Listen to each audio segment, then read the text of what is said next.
নমস্কার, আপনারা দেখছেন খবর বাংলা। সঙ্গে রয়েছে আমি স্মৃতি। আরও এক ভাইরাল ঘটনা নিয়ে। এতদিনে আপনারা নিশ্চয়ই এমন কিছু ঘটনা দেখেছেন যেখানে লোকেরা ব্যাংক থেকে টাকা তোলার জন্য জাল স্বাক্ষর বা জাল নথির আশ্রয় নিয়েছে, কিন্তু আজ এমন একটি ঘটনার কথা বলবো আপনাদের, যা জানলে আপনিও হতবাক হয়ে যাবেন।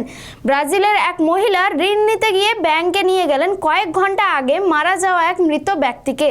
সম্প্রতি ওই ব্যক্তির অবস্থা দেখে তৎক্ষণাৎ সন্দেহজনক হয়ে ওঠেন ব্যাংক আধিকারিকরা এবং ওই মহিলাকে গ্রেপ্তার করেন।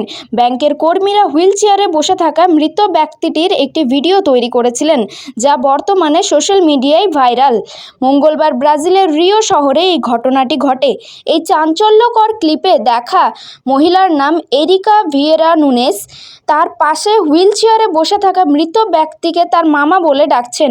ঋণ নেওয়ার জন্য মহিলাটি 58 বছর বয়সের লোকটিকে সরাসরি ঋণ বিভাগে নিয়ে যান এবং ব্রাজিলিয়ান মুদ্রা 17,000 রেইস অর্থাৎ 2,71,000 টাকা লোন হিসাবে নিতে চান।